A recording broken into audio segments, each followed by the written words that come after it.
100 বার ভুল করলে শুধরে নেওয়া যেতে পারে, কিন্তু একই ভুল রিপিট করা চলবে না। এই মততেই বিশ্বাস করতেন তিনি। তথাকথিত রাইভাল পার্টির লোকজনের সঙ্গেও তার সম্পর্ক ছিল মধুর। বুদ্ধদেব ভট্টাচার্য যখন মারা যান তখন তিনিও দিল্লির এইমসে শারীরিক অসুস্থতার কারণে ভর্তি। তবুও হসপিটাল থেকেই তার ভিডিও বার্তা পাঠিয়েছিলেন আর আফসোস জানিয়েছিলেন উপস্থিত না থাকতে পারার জন্য।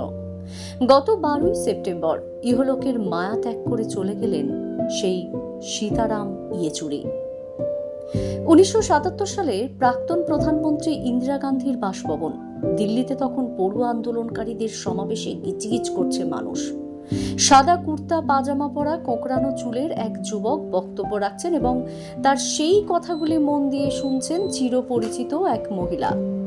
তখন প্রধানমন্ত্রী হিসেবে প্রাক্তন হলেও আঁকড়ে রয়েছেন জেএনইউ এর আচার্য পদ।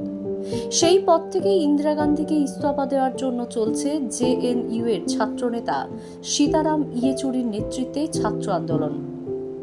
এর ফলে ইস্তফা দিতে বাধ্য হন ইন্দিরা গান্ধী। তখন থেকেই কমরেড সীতারাম ইয়েচুরির উত্থান, বিপ্লবের অভিমুখে চলার পথ শুরু। 1952 সালের 12ই আগস্ট সীতারাম ইয়েচুরির জন্ম হয়। বাংলার না হয়েও ঝরঝরে বাংলা বলতেন। প্রথম স্ত্রী বাঙালি হওয়ার দরুন সাংসারিক জীবনে সে চর্চা আরও বেড়েছিল। তখনকার বুদ্ধদেব ভট্টাচার্য এবং জ্যোতি বসুর সঙ্গে যেমন সখ্যতা ছিল, তেমনি তাকে দেখা যেত এ সময়ের মমতা থেকে মোদি, উদ্ভব থেকে সোনিয়া, সবার সঙ্গেই। এক কথায় বামেদের লিবারাল মুখ ছিলেন সীতারাম ইয়েচুরি। ইংরাজি মাধ্যম স্কুলে পড়াশোনার পর অর্থনীতি নিয়ে পড়াশোনা করাই ছিল তার লক্ষ্য। পড়াশোনাতে ছিলেনও দুর্দান্ত। স্নাতক এবং স্নাতকোত্তর ফার্স্ট ক্লাস নিয়ে পাশ করেন সীতারাম ইয়েচুরি। তবে 1974-এ জেএনইউতে থাকাকালীন জড়িয়ে পড়েন ছাত্র আন্দোলনের সঙ্গে। এর ফলে জেলেও যান, তাই তার পিএইচডি সম্পূর্ণ হতে পারেনি।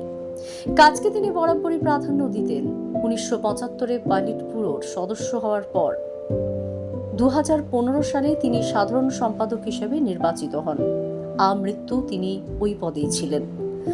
2021 সালে তার ছেলে আশিসের অকাল মৃত্যুর পরও তিনি পার্টি অফিসের থেকে বেশি দিন দূরে থাকতে পারেননি। সিপিএম এর বাকি নেতাদের থেকে তার চিন্তাভাবনা ছিল ভিন্ন। ইউপিএর পরমাণু চুক্তির বিতর্কেও তিনি দলের বাকিদের সিদ্ধান্তের প্রতিবাদ করেছিলেন। দল গ্রাহ্য করেনি। পরে তার কথাই ঠিক প্রমাণ হয়। সীতারাম ইয়েচুরির মৃত্যুতে তাই দলীয় লোকজনের সঙ্গে সঙ্গে বিপক্ষের নেতা নেত্রীরাও শোক প্রকাশ করেছেন। তরুণ তুর্কিরাও তার রাজনৈতিক বুদ্ধিমত্তা সম্পন্ন পরামর্শে সমৃদ্ধ হতো। দ্য সহজ পাঠ, সহজ কথা, সঠিক তথ্য।